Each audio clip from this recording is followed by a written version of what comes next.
Hi, everybody. Welcome to Kindred Skulls. I'm Matt Freese. I'm here with my co host, Nick Olson. Nick, I saw you going through a series of lamentations, let's call them, on Twitter today.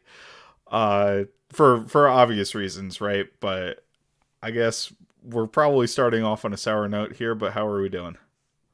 And DS era, DS era. Not great, Bob. It's I mean that was the least enjoyable win in Vikings in my personal Vikings history probably because um we've seen quarterbacks go down before. Obviously, the Teddy injury was brutal because that was franchise altering. We lived through Dante's ACL and everything. So we've been through but this was so tough because Kirk was operating at such a high level, and we'll get into it. But Hmm. um, the team was all around dominant. So to go from like three scores up to all of a sudden have it ripped out of you in at the like in garbage time is just that's what the Vikings do, man. They find a way to like get you back in, and then they just twist the knife. It's like so. It's how are you doing, Matt? Man, so the devil, right? He didn't go down to Georgia. He came up to Minnesota.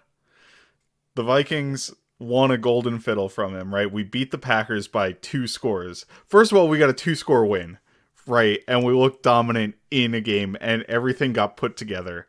And then we have our nice shiny golden fiddle, right? And the devil just cuts our hands off like 2 weeks later and now we can't play it. Like immediately during the game.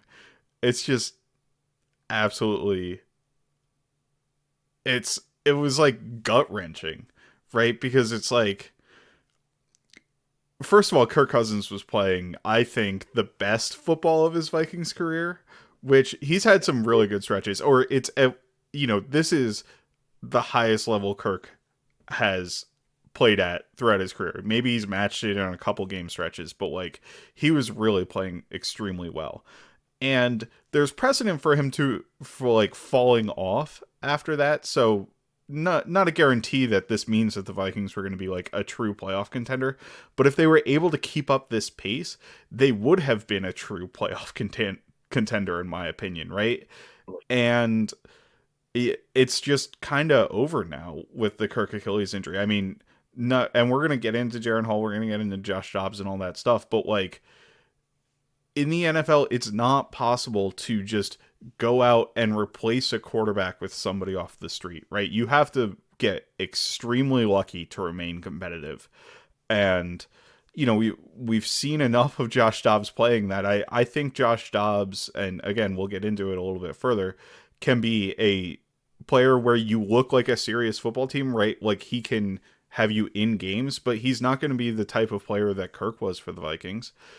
Maybe Jaren Hall's Brock Purdy, but like how many of those have we seen, right? Like there's very very few guys who are late round picks can come in and operate in the NFL at a high level, right? So there's just not a lot of hope for the Vikings to be able to have the level of quarterback play that they would need to be a competitive team if they are still able to make the playoffs, right? So that's what's gut wrenching about it as a Vikings fan because I want to see them win games, right? Like I just like it when my team wins. I don't know, and it's hard And to even deal if they with. were like tanking, like look, if you told me going into the season they were going to lose both Justin Jefferson to IR, I mean he's coming back, but also Kirk Cousins for the year, I would have been like, okay, yeah, fine, maybe this is the year to like not necessarily go all in and push your chips under the table. But the Vikings, like, even as bad as they are, as it is to like lose your two most valuable players, they're still a significantly more talented team than I mean,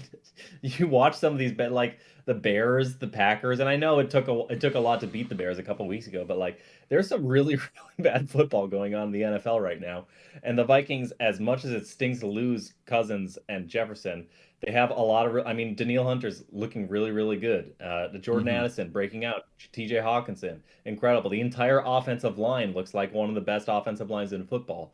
They're just like you would have to do a lot more damage to this team to like be competing for the number one overall pick. Which Drake May and Caleb Williams. No, even if you like were shipping out asses at the deadline, you're not going to get bad enough to be in Caleb Williams, Drake May range. So that's just like a pipe dream. So, um, like even if you're not if you want the Vikings to lose, which I think most fans um, like winning, like me. It's tough. So this team has to like I don't know, cobble itself together because they owe it to like the talent on the team to like continue to try and push forward and see if they can have. I mean, we saw it with Case Keenum. It's possible for teams to rally around a backup and for a backup who's in a situation like this is exactly the kind of situation where you could go on a run with a backup quarterback because the weapons are. I mean, this is a Brock Purdy-esque situation where you've Hmm. got a great play caller, a great offensive line, probably better than the 49ers offensive line, and incredible weapons. So with Justin Jefferson coming back very soon. So, but even outside of Jefferson, I mean, look at how much Addison has broken out and Hawkinson, how valuable he is, and some of these tertiary weapons like Brandon Powell, who knew he would have such a big impact. So not to get ahead of some of our discussion of the game and everything else that happened, but that's kind of what makes it so tough is it you're not bad enough to tank, but you're not good enough to contend, but you owe it to the talent to like not give up. So yeah, just have to keep pressing forward and see what happens next. And then you have the additional sting of like it's Cousins is in a contract year. And Yeah. so to see him go from the best football I've ever seen him play, like he was playing like an elite quarterback. He's not an elite quarterback, but he was, if he kept playing like that, like he was these past two games, he was playing at an insane Tom Brady-esque level. Like the precision, the command, the vision, the ability to scan the field, the pocket presence, the creativity, things we don't normally see from Cousins, the arm strength. I mean, there was some zip on these throws in this Packers game that were really wowing me. He kind of finally put it all together, and so to have it ripped from him in his absolute prime, and to be like, okay, he's a free agent next year. Who knows what happens there because his ACL or his Achilles injury is going to take him into free agency. I don't. He's not going to be healthy necessarily to try out for teams in March. So that's for the player, for the team, for the future of the franchise. For did we just see the Cousins' last snaps in purple? It's pretty brutal from any angle you look at it. Yeah, and it's like you feel bad for Kirk the person, right? Because it's obvious and it's been obvious, but the quarterback series kind of helps highlight, what quarterbacks go through, what Kirk goes through on a weekly basis to be prepared, and the work and the effort and how much he cares about the game, right?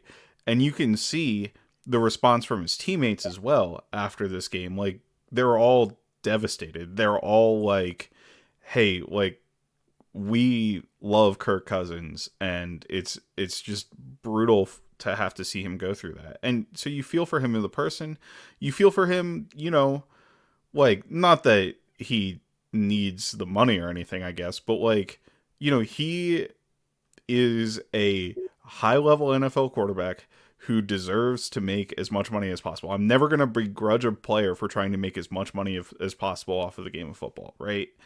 And this kills his prospects in a contract year, right? Like, he's going to be a free agent and he's not going to be able to get the deal that will pay him his value to my expectation. I mean, maybe that I'm off base with that, but like, it absolutely kills his negotiating leverage when you're trying to come back from a year-long injury recovery, typically a year-long injury recovery, right, from this Achilles.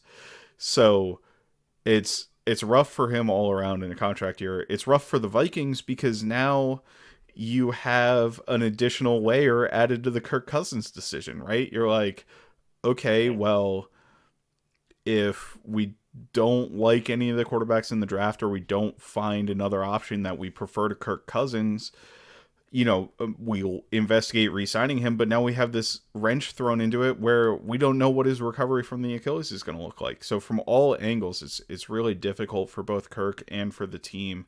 And then it's just really unfortunate for us as fans to see a team that looked like it was poised to go on a run, right? We've got a really, really weak schedule coming up. Really, the Lions and the Bengals are the only teams on our schedule remaining in the 9 games that I feel threatened by it all, right? We've got the Bears again, we've got the Packers again, we've got the Falcons, we've got the Saints, who don't look great, the Broncos and the Raiders, who kind of like dumpster fires, and that's the other 6 games, right? It's just like, this is a weak schedule. The Vikings are clearly, like, we're clearly on a good trajectory to make the playoffs. They are currently the 7th seed in the NFC, and we I mean, they may still limp into the playoffs, right, with the quarterbacks that we added, but it's certainly not guaranteed. And you don't feel like at this moment, we'll see how they play, right, and we'll see if we're able to get a kind of Case Keenum situation. You don't feel like they're going to be able to make any noise in the playoffs like you did coming off of a wonderful victory against the 49ers on Monday Night Football, right? Like it's just a completely different vibe around the team.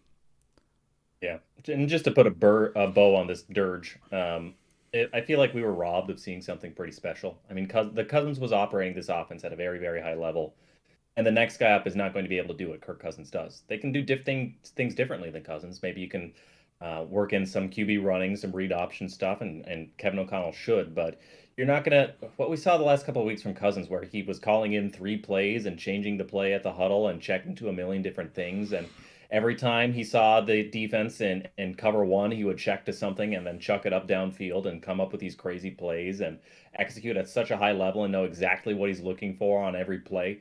Um, that was a team that could have been a contender. And I feel like just as soon as we realized that, hey, this team is not just a 500 team, it can be something a lot better than a 500 team, was the same game we realized that that's not going to happen because we don't have the quarterback. Selfishly, I feel like this Achilles injury and the recovery increases the chance that Cousins will be back on a 1 year deal. Just because I feel Mm-hmm. like it's going to be tough for another team to commit to him with his injury and know when is he going to be back. Um, I feel like Cousins, we've seen how good he is and how comfortable he is in Kevin O'Connell's system. And it sounds like from Kwesi's presser today that like Kirk wants to be back and is planning on being back. Obviously, they got to work out the money stuff. Um, but if I mean, you don't want anybody to like get cheated out of money or anything, but the injury does affect the negotiating next year. And I feel like even if you want to move on from Cousins, and I know a lot of people rightly do, I feel like Kirk is kind of the ideal bridge quarterback next year if you're thinking about, drafting your JJ McCarthy or Quinn Ewers or Bo Nix or whoever. Take your pick of the guys past the first two guys. I feel like that's going to be a good situation for him next year. So maybe that's the only silver lining. But for 2023, looking down the rest of the schedule, it just sucks that we had the potential to watch a very cool, very highly efficient, well-oiled machine, and now we're not going to. Yeah, and I think to something you said earlier, like this is probably the best our offensive design and play calling has meshed with what we're executing, and that level of execution that feels like we can compete against any level of defense, right? Because 2019, we had a great offense and we had Kevin Stefanski obviously was the play caller. We were very efficient passing and extremely explosive passing as well. But that was a run based offense, and it was the outside zone, Kubiak, Shanahan system, whatever you want to call it, run kind of to the letter of those play action rules and stuff. And the league has adapted to that quite significantly since that time. And that I almost said Achilles heel, so I really should avoid that. But that system, kind of had a weakness where we got absolutely crushed by the 49ers in the playoffs, right? Because we couldn't pass protect and we kind of couldn't put everything together. This felt like the most complete offense the Vikings have had in Kirk Cousins' tenure, with the pass protection, plus with the way Kirk was operating within the pocket, helping out the pass protection, and the downfield designs kind of felt repeatable and stable if you have a quarterback who's operating at the level that Kirk is operating with, the way he's seeing the field and hitting the throws that he's hitting, right? It's not easy gimme stuff where you're tricking the defense into situations. It's you have an answer for anything the defense is trying to do. And I think that was kind of the separation for me from what we might have seen in previous years, and particularly 2019, which I think is the best year with Kirk to this point on offense to this year. So it's upsetting because it was really hitting its stride the last two games, right? Like the first 6 games of the year, there were definitely miscues and wasn't firing on all cylinders, and it finally started firing on all cylinders, and it got taken away from us almost immediately. So just again, I keep saying it really just sucks. But let's flip it over to, I guess, what we can do moving forward. And the Vikings obviously made a trade at the trade deadline. To acquire Josh Dobbs, right? The timing worked out in some aspect in that the Vikings were still able to go out and trade for a quarterback in this scenario, right? It sounds like from Kevin O'Connell's press conference that Jaren Hall is going to start this week as Josh Dobbs has acclimated. The trade compensation was a 6th-round pick, and then the Cardinals gave us back a conditional 7th.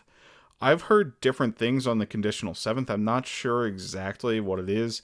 Like at one point I thought it was maybe it sounded like it could upgrade to a potential compensatory pick if they get a compensatory pick was like the initial reporting I thought I saw, but then I also saw that it could just go away if Hall plays a certain number of snaps. So I don't know, or in a certain number of games. So I don't know what the actual answer there is. But I'm sorry, if Dobbs plays in a certain number of games. But I like the trade from the Vikings perspective because, we don't know, at least from the outside, we don't know what we have in Jaren Hall, right? Maybe in the building they think that he is absolutely going to be the answer or something like that. But I think that would be premature at best to say at this point. So I like the idea of going out and getting cheap help at the position. I don't think going out and trading significant draft capital, like I saw something like Washington wanted a day 2 pick for Jacoby Brissett. I don't think the upgrade between Josh Dobbs, who looked at least playable, right, and to Jacoby Brissett is going to make so much of a difference that you want to give up that additional capital. So I like the thought process of giving up a little bit to get Dobbs, ensuring that you have somebody who you feel like you can put on the field and not completely embarrass yourself every single week out there, but not selling the farm to try to chase something with a 4-4 team to get a quarterback who's not going to be able to play at the level Kirk is, and then maybe you make the playoffs but get bounced in the first round because you just don't have the high-level quarterback play. Yeah, it's interesting. I didn't want them to make a move at the deadline for a quarterback. I like Nick Mullens. They already traded for Nick Mullens, back when the Sean Mannion days Yeah. when you realized that was not going to cut it. So, not that they gave a lot for Mullens, but I think Mullens is an above average backup. He kind of does everything well, except that his arm is just really, it's a pea shooter. It's not NFL caliber, and it's the reason he was never drafted. And people kind of wrote him off was because it's just like this is not an NFL caliber arm. And there are different levels of like not an like people used to say that about Teddy, but like Teddy's arm strength is like below average, but still you can scrape by. Like Mullens is like he cannot hit a deep out Mm-hmm. without it being contestable. So but like, you have to change the geometry of your offense a little bit with Mullens, but he can execute the offense really well, and his timing has to be very precise because his windows are smaller because it gives defenders time to catch up on it. But he sees the field generally well. He throws it generally accurately if you're not asking him to chug it deep, and he knows the offense. So I feel like you could succeed with Mullens. That said, Dobbs gives you a different element and a different kind of answer, and I feel like. They gave up pretty much nothing. I mean, it's not a minimum contract, but they're not going to pay him. I forget it's more than $1 million, but less than $2 million. So they're paying him very, very little.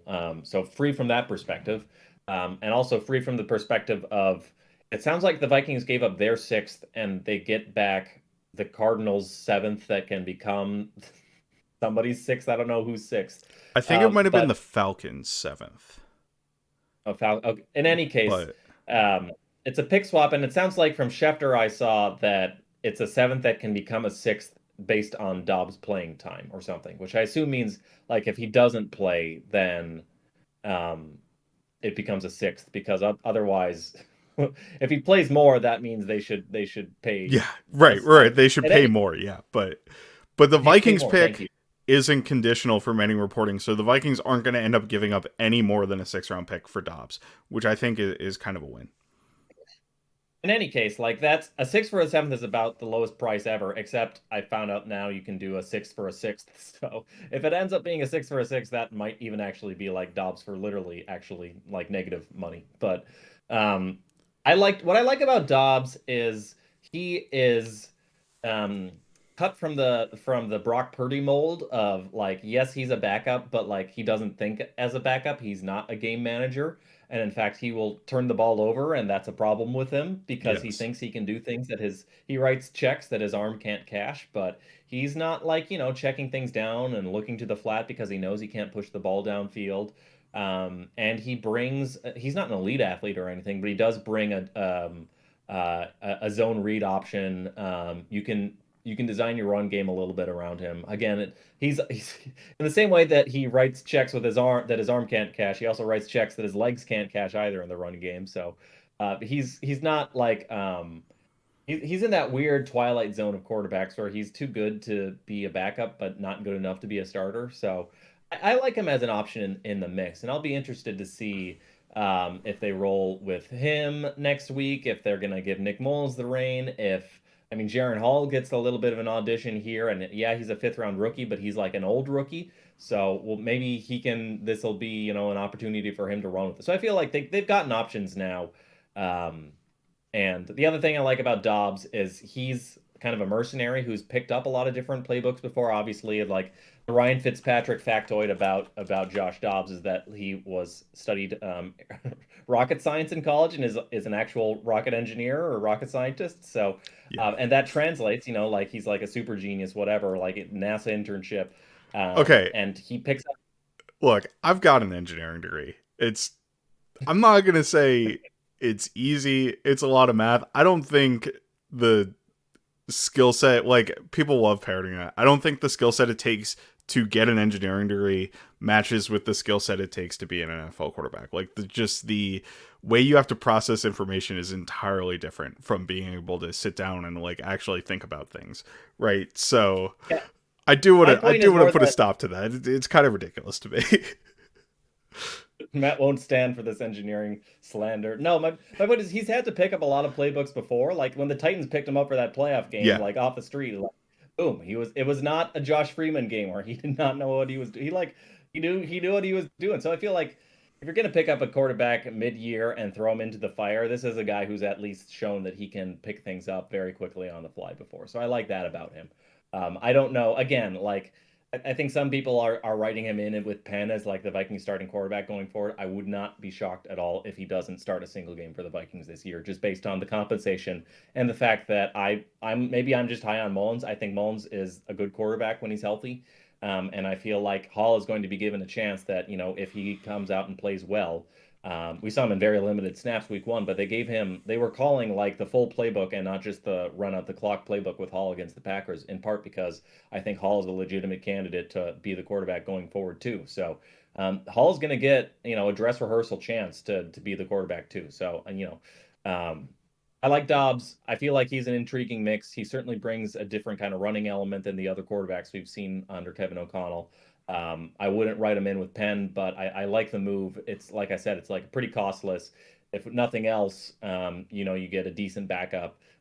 Best case scenario, he's capable of a Brock Purdy or Case Keenum-esque play, and maybe he walks and you get like a late conditional round pick for him next year. So I don't know. Seems like pretty not game changing or anything, but I like the process. I like the move. Yeah, so the process I think you have to compliment from the Vikings here. Nick Mullens is honestly somebody who I haven't been thinking about all that much in this conversation. Mostly because he's on IR, right? And we don't really know his status. I just looked it up. He is eligible, like you said, to come back after next week. He's on the same timeline as JJ in terms of his eligibility. It is a back injury. Back injuries can be finicky and they can linger and something like that. So we don't really know, because he's not a high profile player. Like, you don't really care about your backup quarterback going on IR all that much until this sort of scenario happens. And now five different things are happening at once. So I don't really have a clear picture of what Mullens' injury status looks like. I will say, I think if the Vikings were confident in Mullens being able to come back starting week 10 and be a starter, they probably don't make a move for a quarterback at the trade deadline, right? Now maybe that's not true. Maybe, we want to give ourselves as many options as possible, and if we think Dobbs is simply a better option than Mullens, that could be part of the reason they made the trade as well.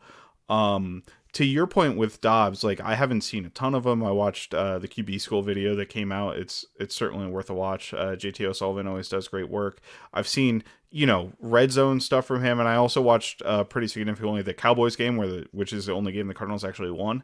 Like Dobbs has been shockingly to me. Like I never saw him as all that mobile of a quarterback. He actually tested pretty well by measurables from what I looked up, but he has been absolutely like Houdini like in the pocket, escaping sacks and that sort of thing. I don't know if it's something that's necessarily sustainable, right? Because it's like literally in the Ravens game, he had a defender who wrapped him up, spun him around, and he stayed on his feet and was able to throw the ball away, right? Like most of the time that's a sack, but he was able to get out of it. And he's done that a number of times. Like you can look up rushing highlights, and it always seems like he's been able to make guys miss or kind of surprise guys with his mobility. So that's nice to have there. I kind of did a little bit of a dive into, at least from like a PFF perspective, of what what Dobbs has looked like as a quarterback. Right, I haven't watched the tape on that, but he and Kirk have come out with a very similar time to throw. The difference is Kirk Cousins was one of the players with the highest percentage of plays of dropbacks over 2.5 seconds, right? The Vikings have run a ton of long developing plays. Josh Dobbs was on the lower end. He was like 13th, where Kirk was 30th out of 36 qualifying quarterbacks, if I'm remembering that correctly.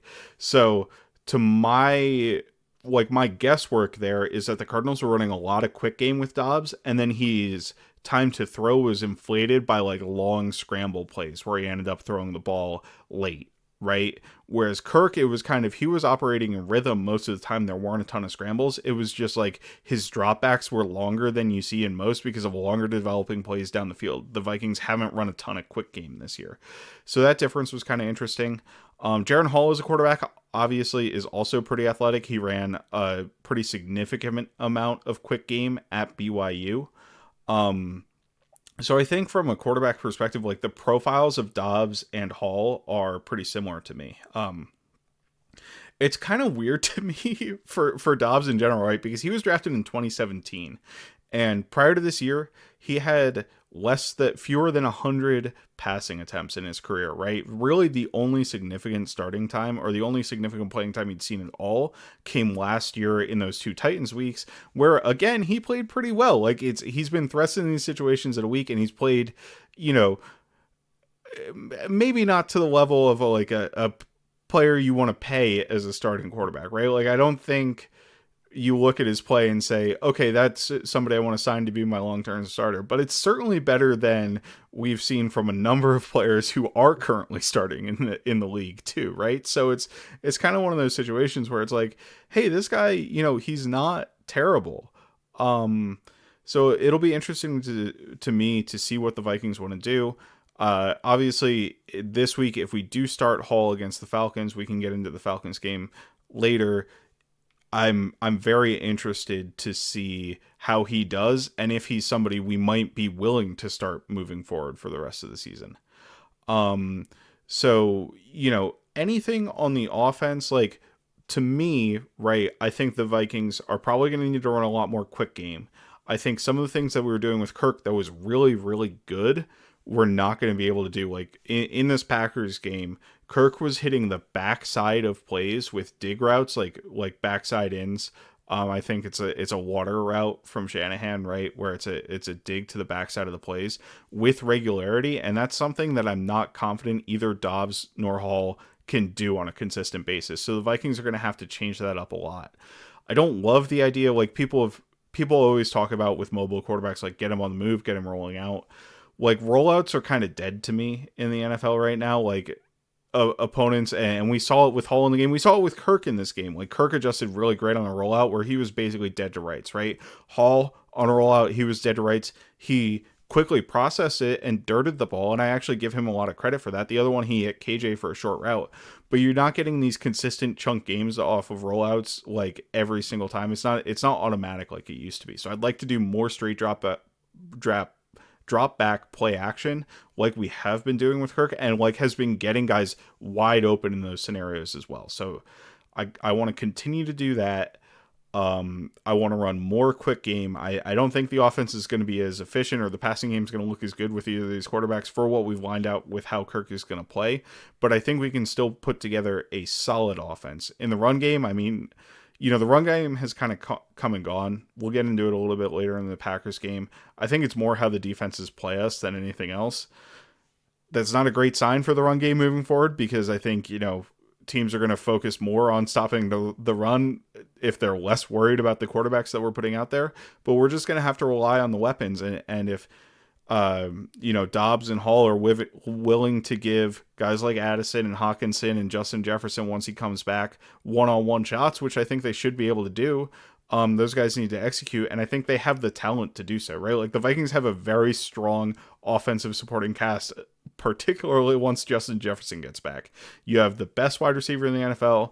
You have Addison honestly looks like a true number one wide receiver, right? Like, he looks like a guy who can carry the load on an offense as a wide receiver where you don't have a Justin Jefferson, right? And then Hawkinson is a great pass catching tight end. Obviously, he's had the drop issues and stuff. Like, those can't come back for us to continue to be good as an offense, but I think the pieces are there for them to still be respectable. Yeah, I guess what I would like to see them do is I mean, they've already kind of built in some of the stuff with their RPO game, which we've seen probably maybe a little Yes. bit more of, it feels like. Um, Kirk is just so good at those full field reads, which are, it's very Mm-hmm. easy. Everything Kirk did well is very easy to take for granted, but Cousins like hitting his fourth, fifth read on plays, or like seeing the field, seeing a half field, deciding he recognizing the coverage immediately and knowing to like move off it. He's just so quick at moving through his progressions. So I feel like you're going to have to simplify things because you can't expect Hall or Dobbs or anybody to just sort of like just come in there and Mm-hmm. execute at the high level that Cousins was, with the familiarity that Cousins had and the experience that Cousins had, and just the fact that he was very, very good at seeing the field. So you're probably going to need to do more half field reads. I agree with you. I don't think that means bootleg floods, because those NFL has kind of keyed in on those and figured them out. But they do like the inside zone RPO thing. They do the what I kind of do like is the shotgun, like mid zone, where the quarterback does like a little half like keeper to the other side, so you get it moving both Yeah. ways. And with an actual running QB, you can actually use that as a designed run too. You can have a puller come the other way, and it works out like counter. Or like swaps, the QB keeper becomes like the flat read. Like if there's space, the QB just takes off instead of having to check down to the running back or whoever in the flat. They've built in some of these concepts already. And I do feel like the mobility, you kind of have to draw on that, because that's one of the few things that is better without Yes. Kirk Cousins. No. But other than that, yeah, Kevin O'Connell's going to have to. He was already putting on a master class, but he's going to have to go full, Super Saiyan to figure out how to make this offense work with this, with Dobbs parachuting in and a rookie slated to start next week, and Nick Mullens with an injured back. Like, that's not exactly great options there. So hopefully he can make a salad out of whatever the phrase is. You can do something with this. So. Yeah, absolutely. Yeah, I like the idea of putting read option plays in there, like some quarterback keep stuff or give them, read sort of situations. RPOs, Jaren Hall was fantastic at BYU in the RPO game. Like, I think he's a very efficient ball handler, so he does a very good job of pulling the ball and getting it out accurately quickly, or one step drops, screens to the perimeter, that sort of thing. Like, he was phenomenal at that in college, which isn't something that's actually, like, that's a difficult skill to have. Those throws kind of are the simplest throws, but when you need to ask a guy to be precise on that every single time, it's not as easy as it sounds, I think, in a lot of cases. So it was nice to see Hall be able to do that. I think the Vikings can use that to get the ball to their weapons on the perimeters, right? You see a guy playing 10 yards off Justin Jefferson, just throw him a quick screen, the old Devontae Adams Packers thing, right? Where it's like, just take the free yards when they're available. I think the Vikings are going to need to do a little bit more of that moving forward.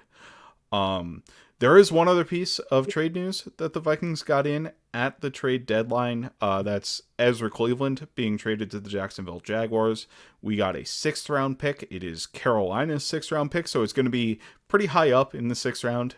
It's still a sixth round pick to me. I don't know.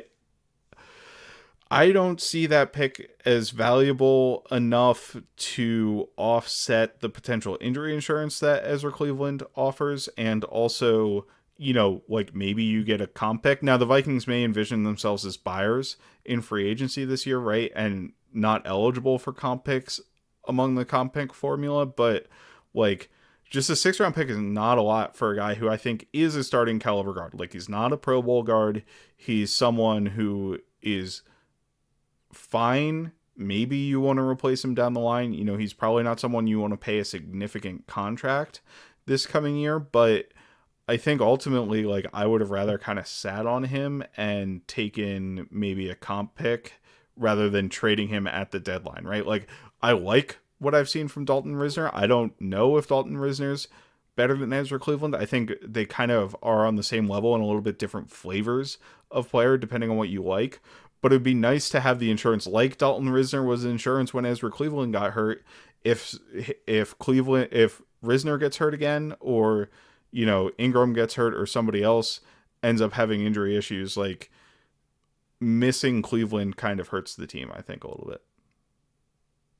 Yeah, I agree with that. I didn't love the move. I don't. I get why they did it. Reisner, I think, has come in and played at a low end starting level. I think Cleveland is probably better overall. Certainly, he's materially better on zone blocks. Pass protection, I would probably give the edge to Reisner, who is materially better against like bull rushers. He's just got a much stouter anchor, but Reisner also has he loses a lot of pass per reps too, so I don't want to like oversell him. Um, he'll let guys get past him. He won't establish a half man relationship, or he'll like punch and then get swam or whatever. And on drive blocks or whatever, I don't know. Reisner isn't very good, but Cleveland generates no push either. So like that wasn't he was always kind of like an outside zone kind of guy. Yeah. And as they've moved more and more away from like the pure wide zone stuff to more balanced and mixing in some duo and power and counter, the value of Cleveland is a little bit less. But I still, in a gun to my head, I'd probably pick Cleveland as the starter, certainly over Reisner. So at the same time, a conditional, I don't think Cleveland would have gotten you any more than a conditional sixth round pick if you let him walk in free agency. Like a $6 million a year gets you a conditional sixth last year.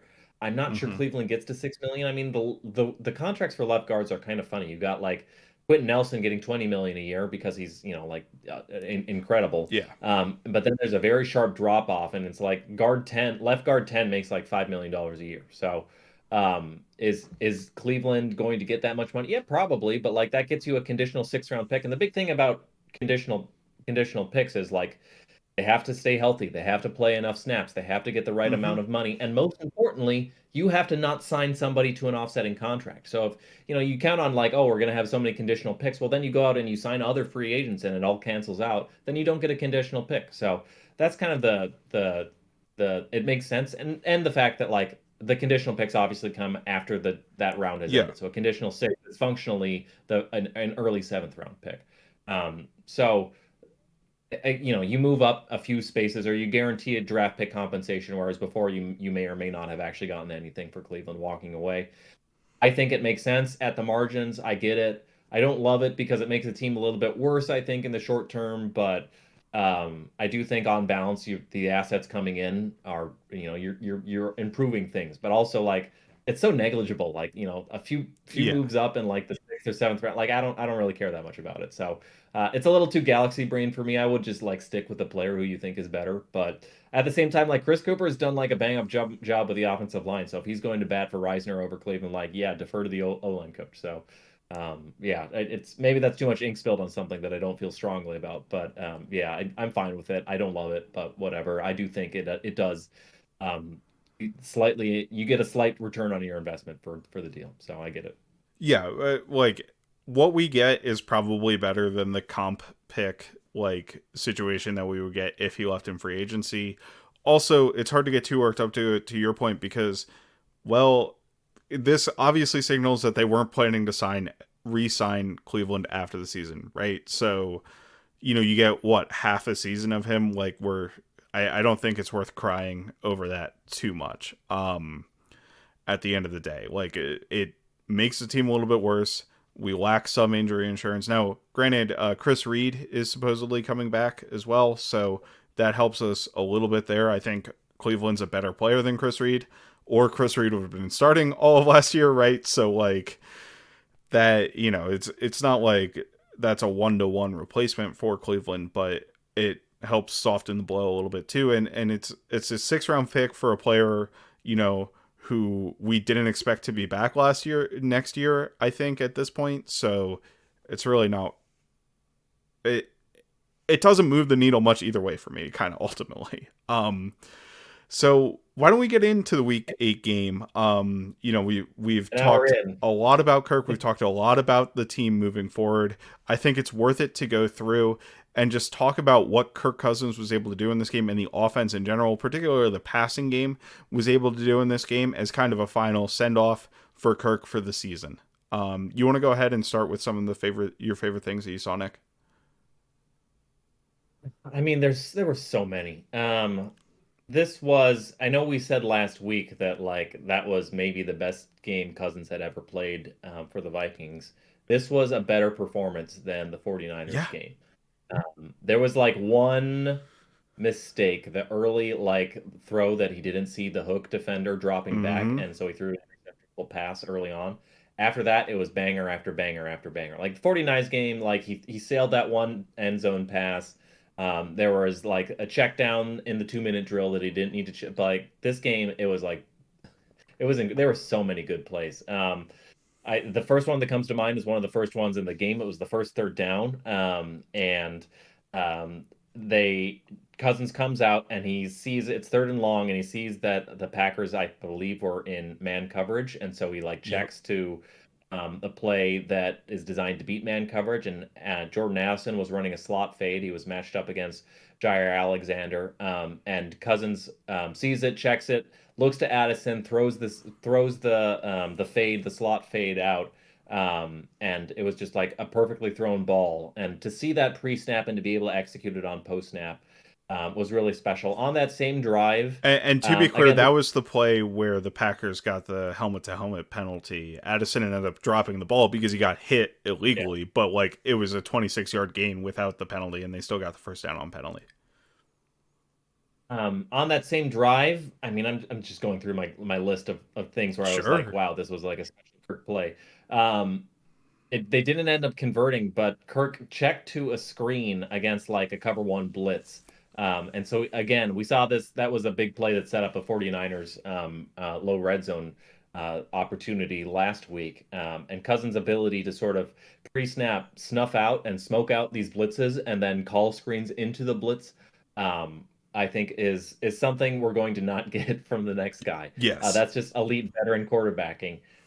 It didn't end up working out because there was early pressure that arrived before he was able to get the throw out to the back, but it was a really special throw. There was also the T.J. Hawkinson Y cross where Kirk was hit falling backwards. That one sticks out in my mind. Um, I don't. Do you have like your favorite Kirk plays? Because I Yeah, could keep I going. so one of them, and there were actually a couple of these, but there were a couple plays where Kirk, you know, initially opened two, and coincidentally it was his left. There was the 3 receiver side to the left, right? And the Packers kind of had the coverage flooded. They were playing, a ton of zone, a lot of quarters in this game, but they had those coverages pretty much flooded to the left side of the field. And Kirk worked so quickly to get back to the backside digs I was referencing earlier that it was really impressive. In doing so, he also looked off a linebacker in Devondre Campbell. I think this was a pass to KJ Osborne that converted a first down on, it was something like 3rd and 8, if I'm remembering correctly. There was another play which I also thought was really impressive by Kirk, where he saw quarters coverage from the Packers, or he saw a zone coverage. I think it was quarters once again from the Packers. Knew what that meant for the backside for KJ, who was running a return route, which is he went vertical, he went out, and then came back to the middle of the field and put the ball directly on Osborne with a high level of trust without even being able to see that side of the coverage, right? He looks left at the snap, immediately turns to his right because he knows what's going to be there on the backside of the play and then makes the throw. So that kind of high level stuff is stuff I don't think we're just unfortunately going to be able to see. And that play was early in the third quarter on the touchdown drive, on that first touchdown drive, I believe. But it's just not stuff we're going to be able to see from the quarterbacks coming in, because it's something that takes like the 10 plus years Kirk has had as a starter to accumulate that knowledge and an understanding of the defense, and the year and a half, right? The two full off seasons to try to get that full understanding of the Kevin O'Connell offense and how everything marries together, and knowing every single element of the play call that I don't think you're going to get, with a guy who doesn't have the reps in the offense in Josh Dobbs, or in a rookie from Jaren Hall. So it's just hard to see.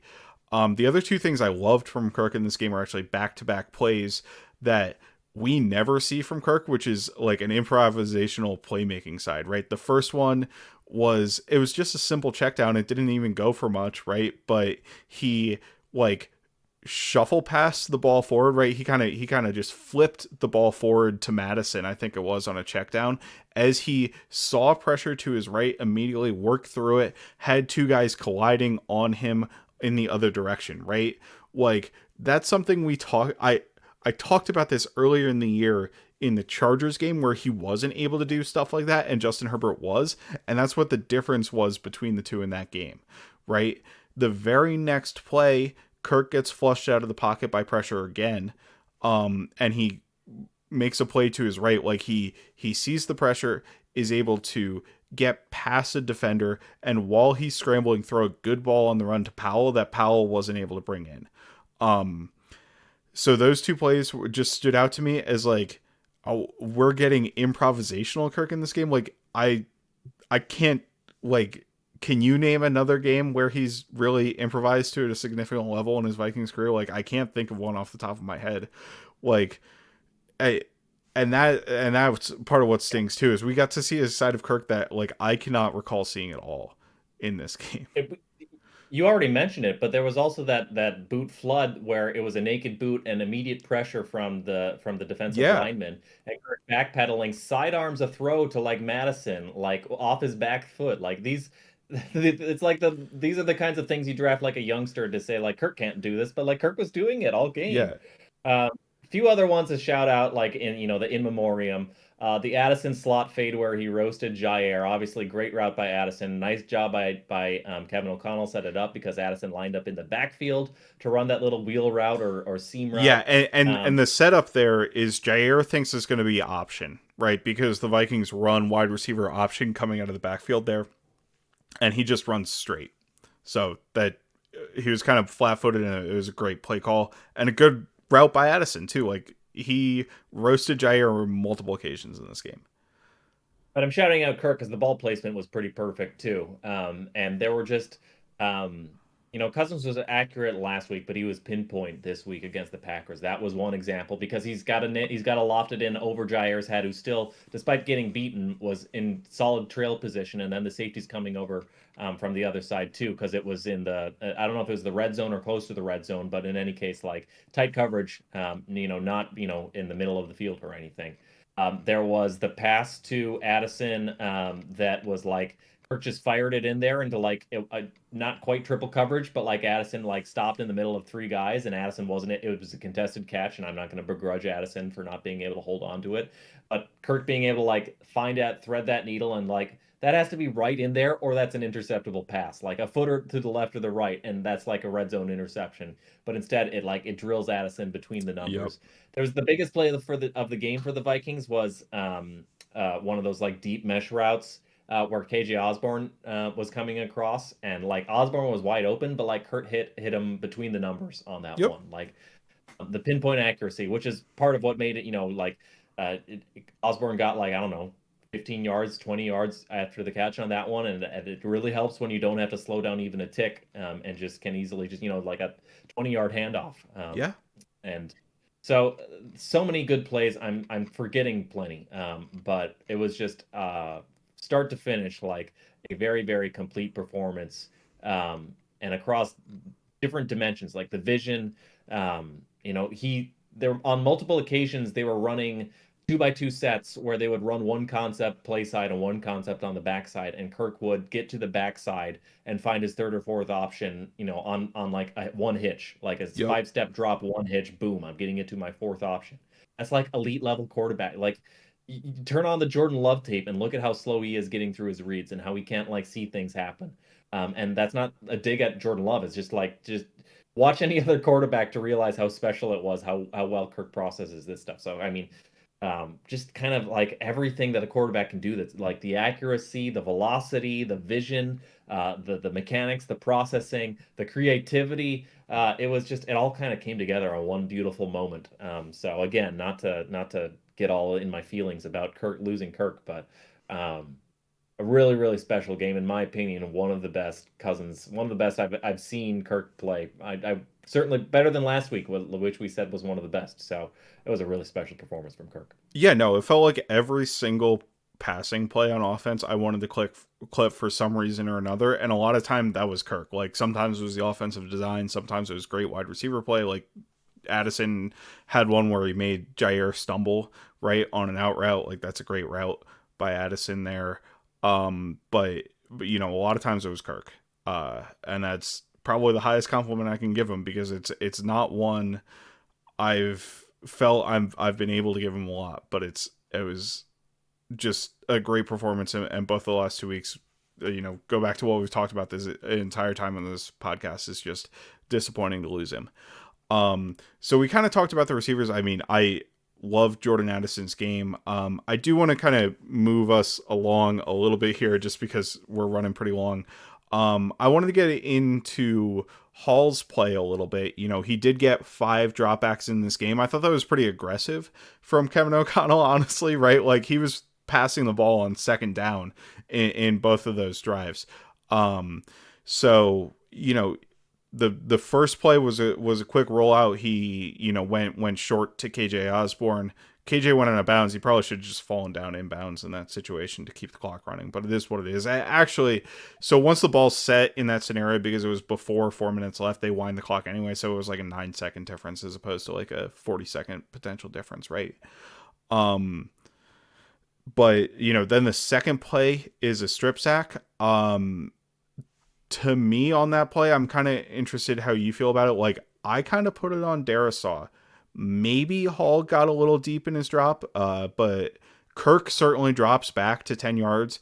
Hall, it was like a 7-step drop from Gunn, looked like the footwork from Hall.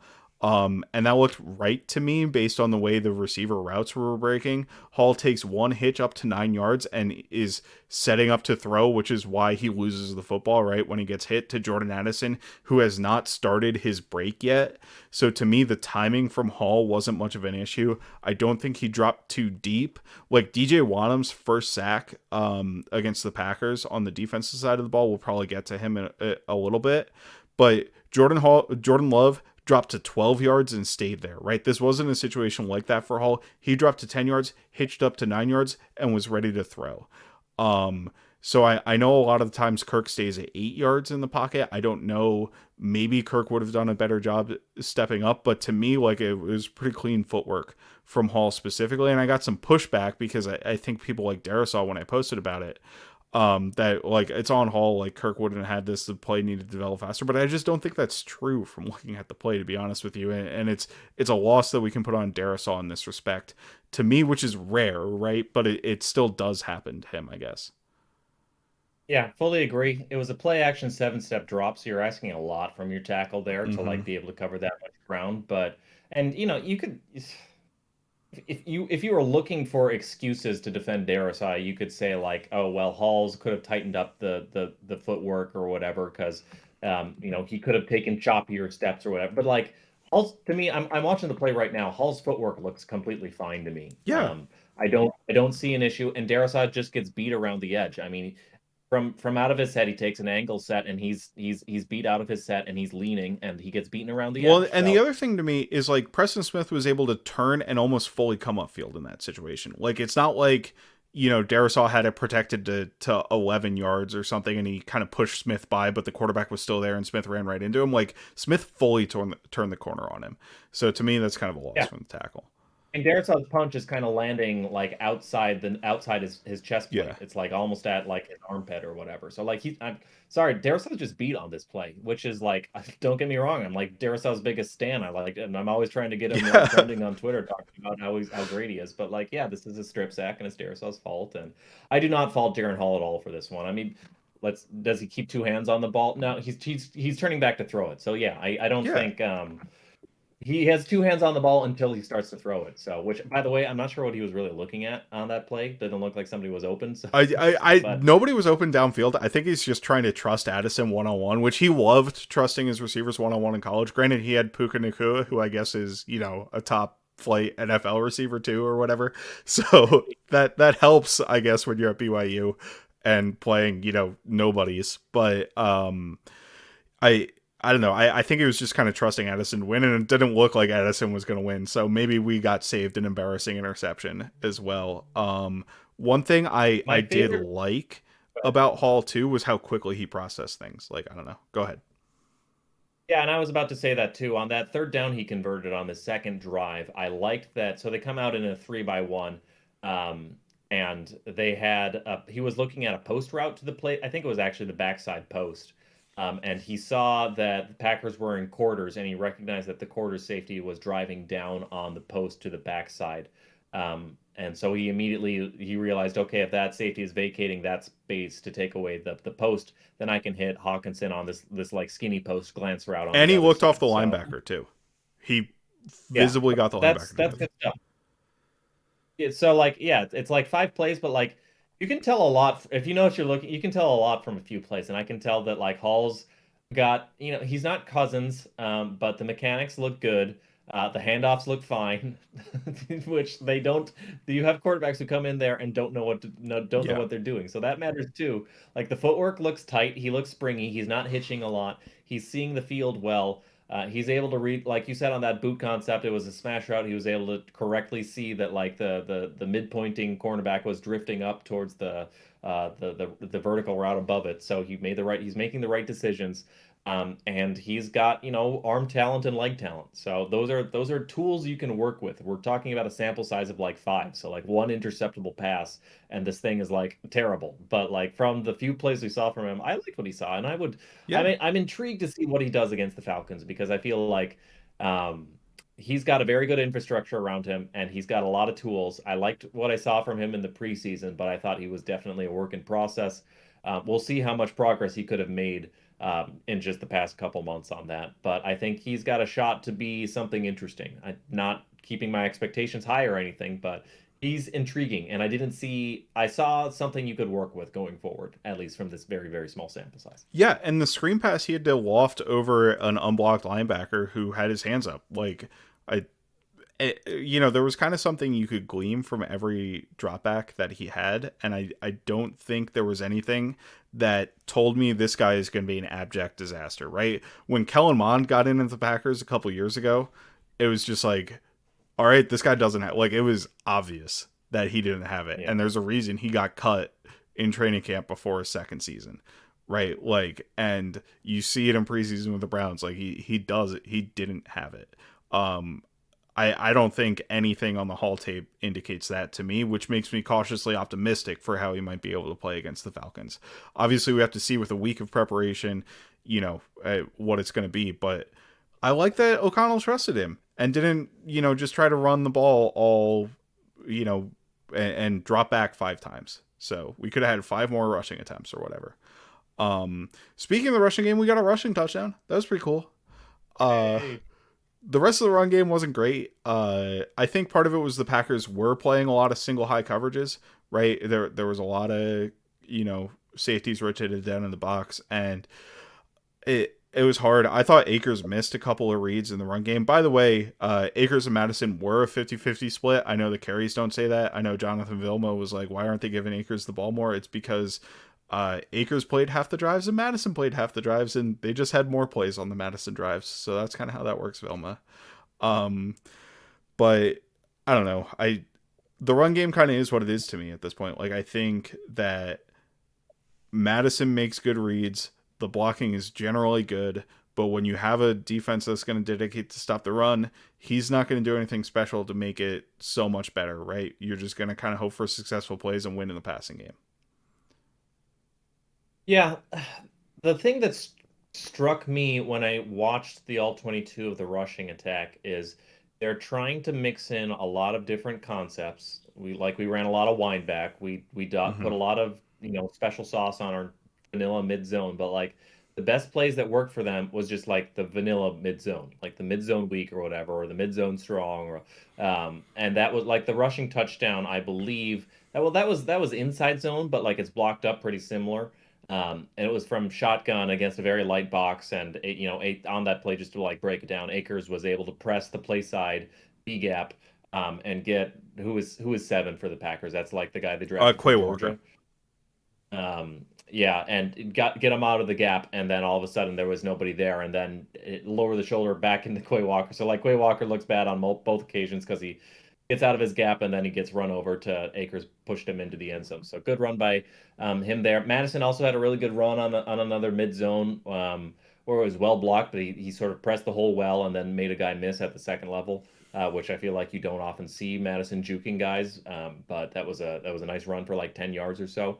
A lot of their other stuff was like wind back, but wind back, by the way, is just like a zone version of counter. Like you take a step one way, but then it's like you follow a jet guy across the other to the other side, so it kind of blocks up like outside zone, but with a pulling guy the other way or something. So, um, but like these counter plays, the wind back plays, the different things they do, like the pitch play is like there was like a pitch play where like Hawkinson like got tripped up on somebody else and there was just like it was like a traffic jam, Yep. and it got sent for no. So there are a lot of negative or no gain plays. And I think it's because they're getting a little bit too outside of like their bread and butter. I would like to see them going forward just do more of like the vanilla mid zone stuff, and you can throw in jet motion on that. I don't mind that stuff, but when you're having like all the slice blocks seem to like not work very well for them because Yeah. Hawkinson is not going to generate displacement on those blocks. He's more likely to just like close off gaps by like muddying the picture for the back or something. So I would like to see less of that. And I would like to see more of just like the plain old duo, which worked in short yard situations, or the plain old mid zone, which worked pretty well. They were pretty effective on it. And I think it's because they know what they're doing. I think the other part that made the rushing, like they average only like 2 yards per carry in this game. I think part of that was I think the Packers were running a lot of unique stunts and doing crazy things off the snap where they were never like exactly where the offensive linemen were expecting Yes. them to be.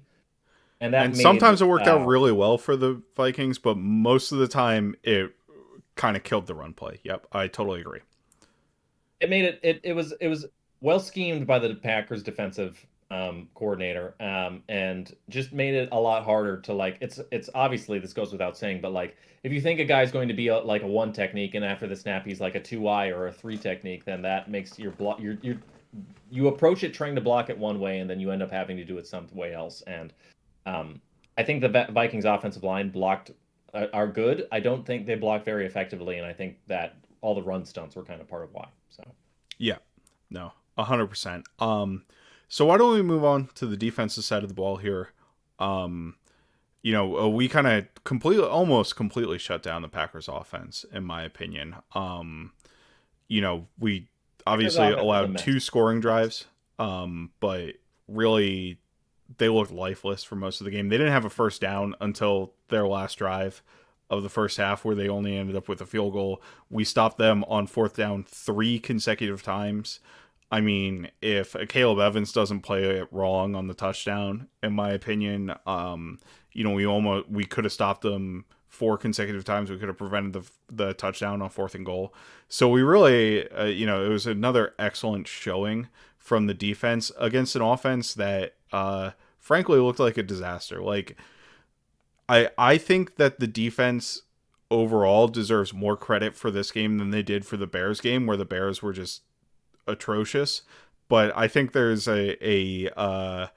it's similar to the Bears game in that maybe the Packers offense was worse than the Vikings defense was good, honestly. And that comes from the quarterback and the wide receivers for the Packers. Like,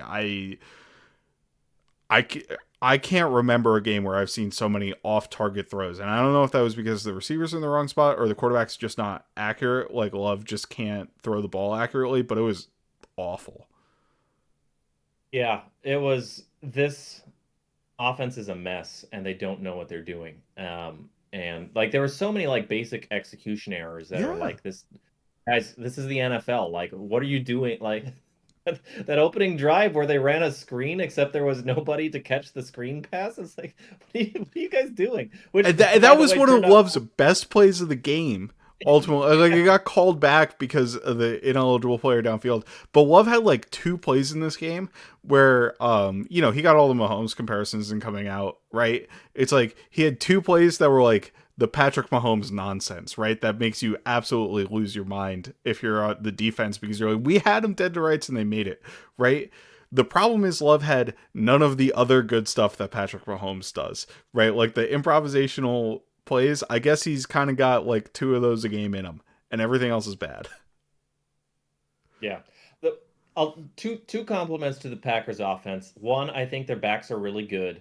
Yes. I think Aaron Jones underrated back, great vision, and like kind of knows how to like even if a hole is tiny, he knows how to like squeeze through it or like explode through it to be able to like maximize yards after contact. And Dylan, not as good of a back, but just like the amount of like yards after contact he gets by virtue of being like a bowling ball is really impressive. So hard to bring down. So I like their backs. And two, there were a number of plays that I thought were like well designed, well set up. They knew what they were going after. So tip your cap to the offensive play design. Some of the screens the way they were able to set them up, I thought was smart, effective. I think the Vikings did a good job overall defending the screen. Great play from Evans and from Bynum, like crashing down on those. But like Packers were able to pretty consistently get numbers to the wide receiver screen side.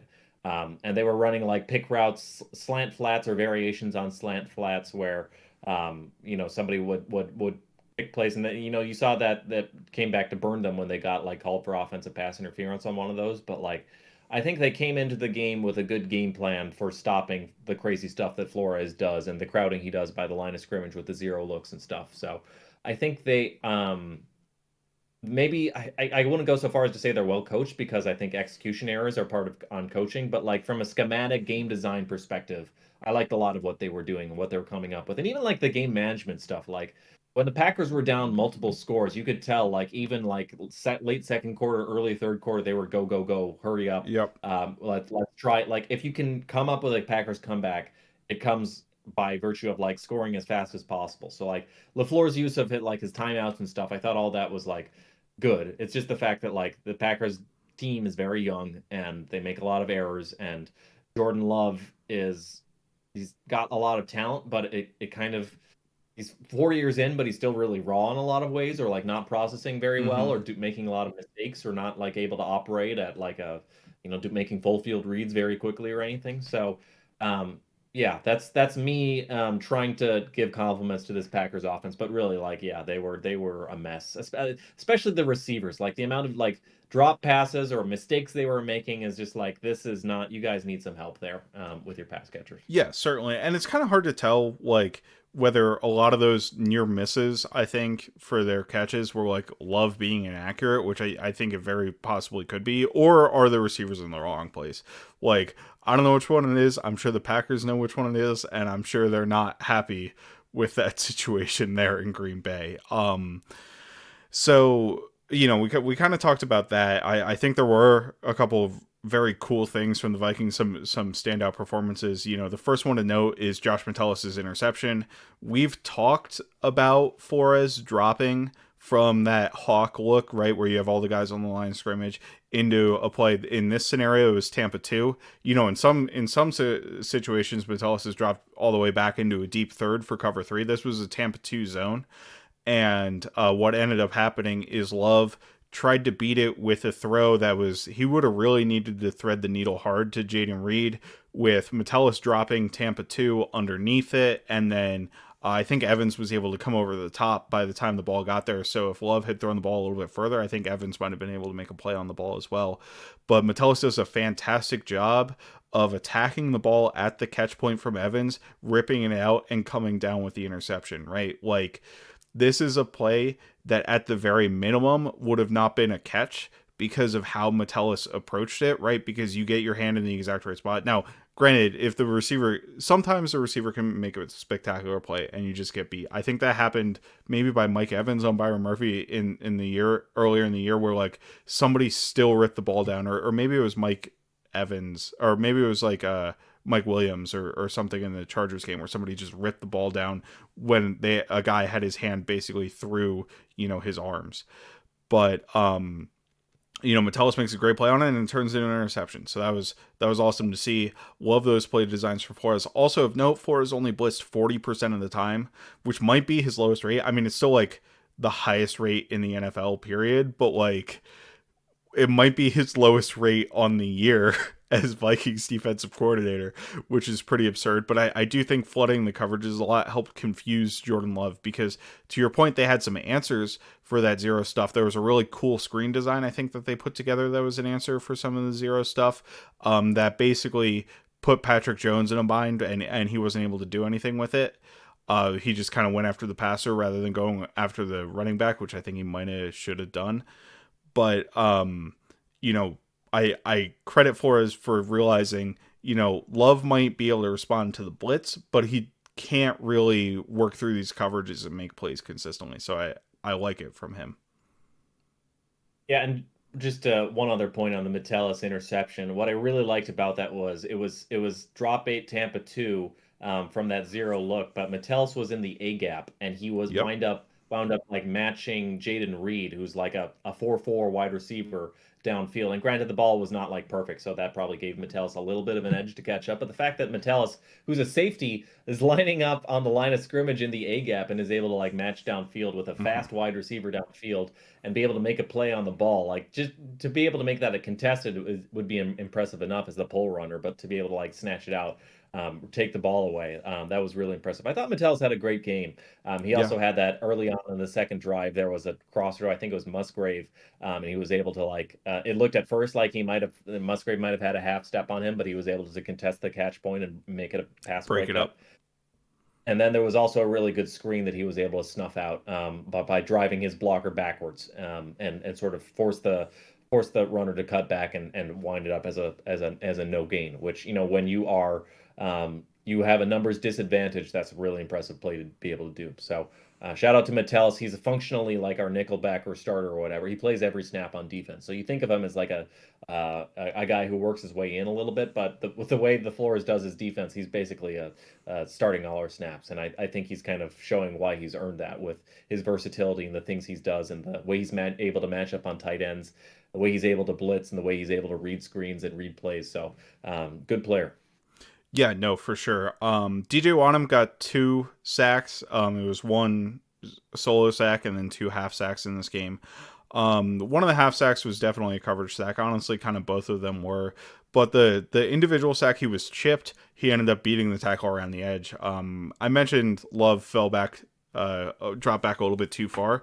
But you take those wins. Like, I think he's playing at a better level than we've seen him on the pass rush. I think there are a number of times where he's actually forced the quarterback off his spot, getting pressures outside of that. So I just wanted to shout him out as somebody we've dogged a lot on this podcast over the time, where I do think he's playing some of the best ball of his career right now. He's a valuable rotational pass rusher, and that's all he is. But there would be a significant drop off if it were like Patrick Jones, Yep. who I like too, especially as a run defender. But like, your guys off the street are not doing what want him. He has like an actual pass rush toolkit, and he was generating a decent amount of pressure. But like he's earning it. Like, granted, I think this Packers left tackle, the backup they have in there for Bakhtiari, is not good, but like. Yeah, Wanham was good. I think Hunter was a lot better. Hunter was like destroying people Yeah. every single play, but Wanham is a valuable part of the puzzle. And when they eventually let him go as a cap casualty, I think he'll be missed. I mean, that's what Daniil Hunter does, and let's talk about him right now because he's super cool. That Metellus pass breakup, Hunter caused a pressure. He was lined up over the center and just whips the center right. Makes Love move off of his spot on his sack. Do you want to go through his sack? I don't remember it offhand. right now. Well, there was the strip sack at the Oh end on yeah, the Hail the Mary. Is that strip sack is kind of what I'm thinking. Like he just beat the tackle, right? Like just kind of around the edge and then got his hand on it. Like great play. And there was another one where he forced a sack, right? Or am I yes, misremembering that? he had a lot of pressure this Yeah. game.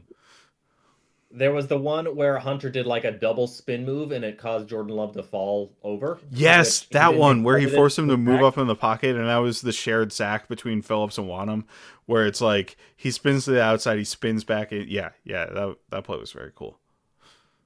Which like it you kind of have to watch it to see what he was doing because like it works. Like Hunter basically spun his way into Jordan Love and Jordan Love like fell over. But Hunter didn't get credited for the sack. But Yeah, very, very clean, interesting beat win for Hunter. He always wins in the most unique, unorthodox ways. But Hunter was everywhere. He had a was able to get a tackle for no gain on a mid zone play where he was unblocked and just like hyena leaped it down from the backside. So Hunter was everywhere this yeah, game. he does that on such a Really, regular basis. It's crazy.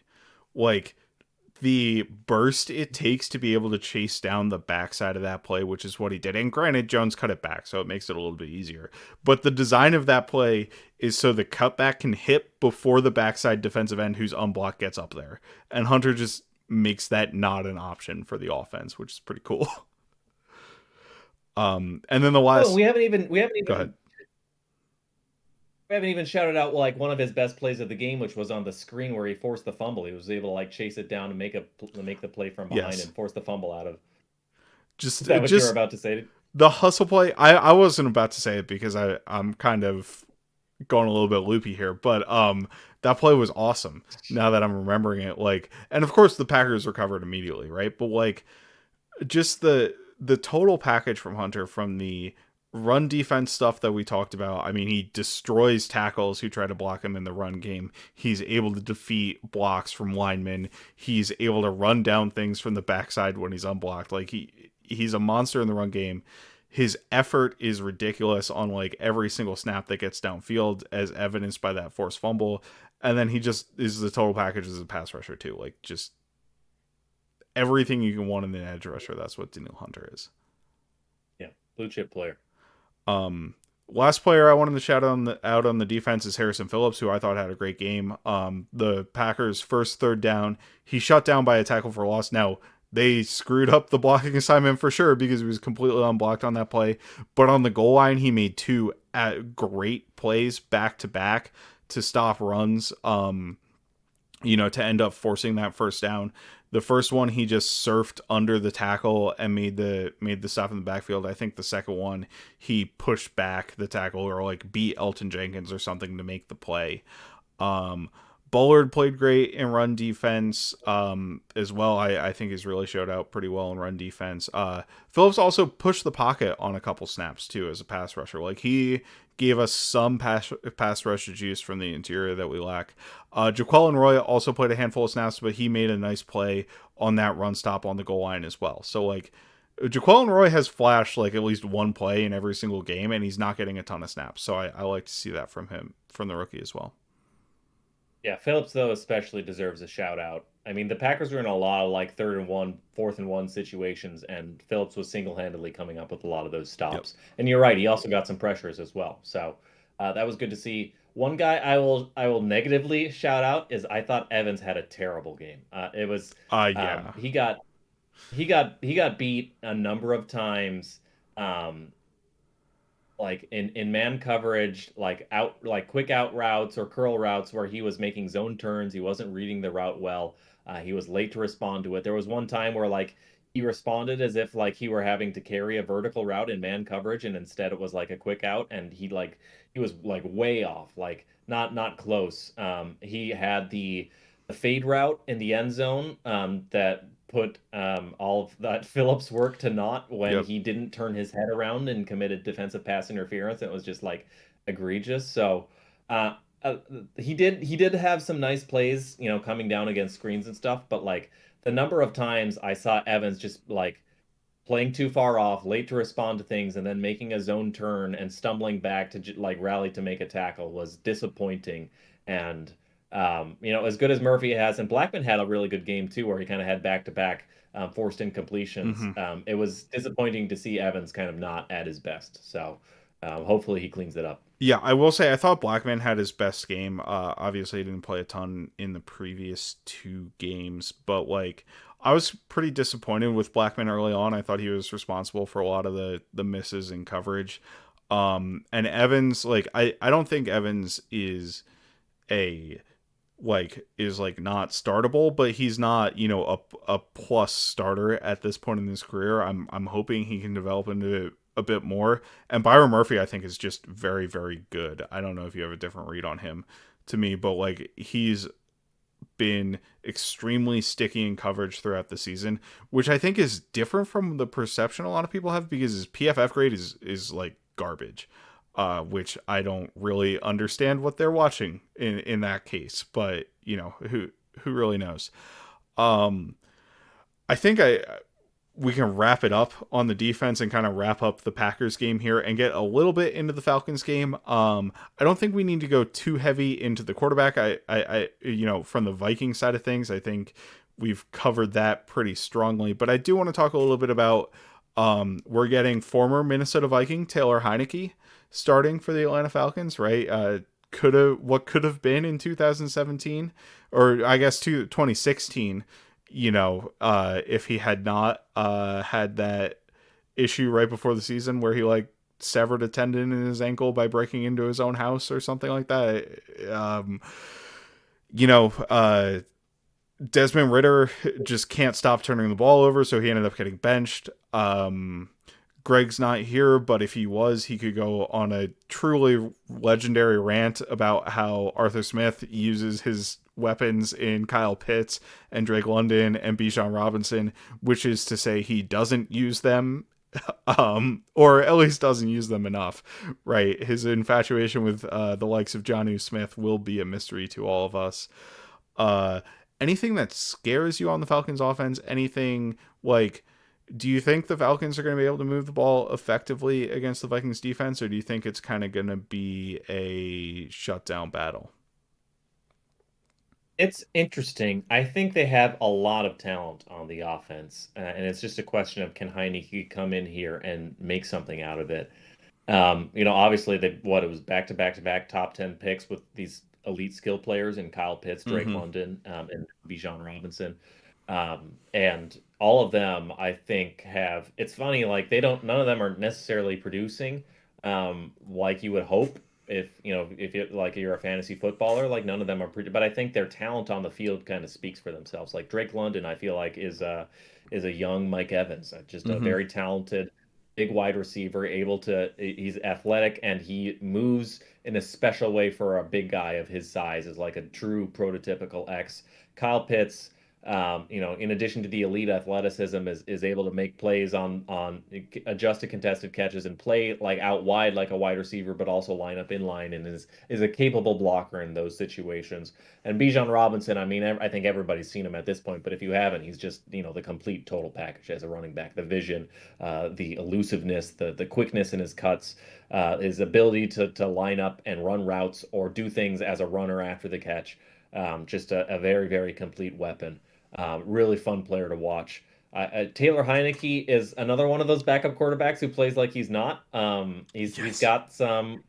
He'll run it sometimes, but most of all, he'll like force balls in there, and that leads to probably more turnovers than is necessary. I don't think he processes things as well as Ritter necessarily does, but I feel like also when you've got these kinds of weapons out there, you kind of want a quarterback who's going to trust them a little bit more, and I feel like that's the potential where Heinicke could maybe burn us a little bit because I feel like the Vikings they do leave big holes in their zone coverage when they play it that way, and I don't think you want to man up against the mismatched weapons that they've got in London and in Pitts, who both have they're both the skills of wide receivers, but the size of bigger wide receivers or tight ends. Same thing with Bijan, not somebody you want to match up against necessarily. We only have one Josh Metellus, so Yeah. they've also got a really good offensive line. So yeah, like in some it's kind of like a mirror image of the Vikings in some ways, where it's like good offensive line up front, amazing weapons that they've clearly invested a lot into, and these weapons I think are coming together. But you got a huge question mark and a brand new face at quarterback. and he put it together. I think the Vikings, the overall architecture is a little bit better because I think Arthur Smith is a little too cute and is always trying to like be the smartest person or the Yes. smartest looking person. Um, and so, whereas Kevin O'Connell is like he gets cute too, but for the lot for he's also like willing to just do like bread and butter, like just force feed Justin Jefferson, which is like what you should be doing. Um, so I give the Vikings a little bit of an edge overall, but yeah, you asked me if I'm scared of the Falcons. Yeah, definitely. Like, they got a lot of like really scary weapons, so it'll be interesting to see how Flores attacks them. Yeah, no. Like I think that the Falcons, if they're able to put together a complete game with a quarterback who's playing well, could easily you know, move the ball on this Vikings defense. And I think it's been possible for teams to move the ball on the Vikings defense. They've just been playing really well the past couple weeks, and they haven't played the best offenses in the world. It's like, honestly, the 49ers moved the ball pretty okay on us. It's just they turned it over when it mattered, and there weren't a ton of drives in that game. So this defense isn't necessarily a world beater, even if it is worlds better than it was last year. And if Heinicke can play well and they can avoid turnovers, like the Bucks game, I caught a lot on red zone. And the thing with that Bucks game is Desmond Ritter fumbled the ball on the 1 yard line twice, and then he also fumbled it inside the 10 another time, right? Like when you have three red zone trips and you come up with absolutely nothing out of those trips, that's brutal and damaging to the offense. So if Taylor Heinicke can avoid being a complete disaster on offense, I think the Falcons are at least a pretty formidable opponent on the offensive side of the ball. If you flip it over to the defensive side of the ball, they just lost Grady Jarrett, who's probably their best defensive player, definitely their best pass rusher and interior lineman on that team, and they've been very bad in defensive DVOA. You know, obviously Will Levis for the Titans played against them last week. People have probably seen the highlights of that because he was bombing the ball deep all game. Um, Now with Kirk Cousins, I feel great about passing against it. With the Vikings' current quarterback situation, who knows, right? It's completely up in the air. But if there is going to be a team that the Vikings are going to be effective passing the ball against, I think it is this Falcons team. I don't think they have much in terms of pass rush, particularly without Grady Jarrett, because you look at the list of names like Calais Campbell is a great player. He's been a great player for a long time. He is also a 6'8", 300-pound player who's into his 30s. Like, he doesn't offer you a ton of pass rush juice, but he's going to be a very stout pocket pusher and, kind of run defender in that scenario. The rest of their edge rushers, like, really is kind of a barren cupboard, right? You have Arnold Ambiketti, who was a second-round pick, but, like, I don't really think anybody on that roster is all that good, to be honest with you. Um, Apparently they've been a lot better in run defense. So, this may not be a banner game for the run. Although if we can get the quarterback run game going with more mobile quarterbacks, maybe that'll help us out. Do you want to go into their run defense a little bit, Nick, from what you've seen? Yeah, interestingly, they are somehow the number one team in the NFL by rush defense EPA per play allowed. They are only like ninth, however, in yards per play allowed. So there's probably some like weird fumble luck going on there. I certainly don't think the talent, especially with the loss of Grady Jarrett, Mm-hmm. that'll like be the case going forward. But David Onyemata is like a pretty good nose guard. And Calais Campbell, like you said, like maybe he's not going to be a juicy pass rusher, but he's got the stoutness I think that you want to hold it, maintain his gap. Lorenzo Carter, Bud Dupree, these guys are not like world beaters as pass rushers, but I don't know. I will say maybe to shift gears into the back seven, they've got like some weapons in the back seven. Jesse Bates, AJ Terrell, both really good safety and cornerback Mm-hmm. respectively, and Robert Alford. Jeff Okuda has not. They got him as like a reclamation project. And I don't think he's necessarily done well as a reclamation project, but like they've got some pieces in the secondary. It's just a question of like, will it all come together? So I don't know. I would probably they haven't been good in pass coverage, and um, I think you probably want to pass on this defense more than you want to rush on it, especially just because the lack of pass rush against our offensive line, I think, is like a huge mismatch. But if they've got Terrell trail or shadowing Addison all game, maybe it's a big Hawkinson game. I don't know. But I do feel like you could probably. I have a lot of respect for the talent on the offense. I think the defense is a little bit less talented. And so it'll just be a question of who do you have more confidence in, this offensive line against the less talented, or your rushing attack against a less talented defensive front seven, or quarterback against a pass defense that is suspect, but you're throwing him into the fire. So how exactly do you want to attack him, and what concepts are you comfortable with him? So I think that'll be the interesting thing to see how Kevin O'Connell tries to attack it on both sides. Yeah, I think in terms of an overall matchup, pending the quarterback, it's pretty even. Like, if we get a similar level of play out of Heinicke and Jaren Hall, I think this game very much could go either way. I think with Kirk Cousins, if we had Kirk Cousins, the Vikings should be a pretty clear favorite. With Heinicke and Hall in there, it's kind of two complete unknowns because we haven't seen Heinicke play with this supporting cast around him in this offense, and we haven't seen Hall really at all on an NFL field that's not preseason, right? So you kind of don't know what you're going to get from either quarterback, which makes it an intriguing game from that perspective. But I would probably lean Falcons in this one simply because they have the more experienced quarterback who we know a little bit more about, right? And it could end up going poorly for Hall. The market likes the Falcons. It is in Atlanta, so obviously that helps it. But on a neutral field, the market likes Atlanta. But it's like Atlanta's like -5 or -4.5, depending on where you look. So 3 points for a home field advantage, maybe. So I am a little bit more confident than that. I think the Vikings are just flat out, even without Kirk Cousins, a more talented team than the Falcons. But home field advantage matters, and having to throw a completely new face into the quarterback picture also muddies things. But I also think that the architecture around this around Hall is about as good as you could ask for. So I like the Vikings' chances. At the same time, like I would be, gun to my head, I'd probably pick the Falcons in this one too. Yeah, but I could very easily see a path to the Vikings winning this football game, whether it's through defense or through Hall playing well. So I'm not doom and gloom. Like, I don't think this is going to be a blowout by any stretch of the imagination, I think is the thing to take away from that. With that, we're going to wrap it up. Obviously, some pretty important topics to discuss, so we went pretty long on this one, but I think it was all really good stuff, Nick. Anything you want to get to before we get out of here? I want to get to bed. Me too, man. I'm falling asleep, man. Yeah. All right. Well, so he's Nick Olson at Nick Olson NFL. I'm Matt Freese. You can find me at Fries Football. Greg is at You've Been Gregged. We're Kindred Skulls. You find us at Kindred Skulls. We're available on iTunes, Spotify, wherever you get your podcasts. Look for us on YouTube as well. And we are both going to bed here, I think.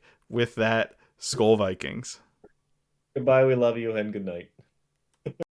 Go, baby. The first round corner wouldn't do us any harm. Oh, another first round corner wouldn't do us any harm. Oh, another first round corner wouldn't do us any harm. And we'll all cheer on behind, and we'll score the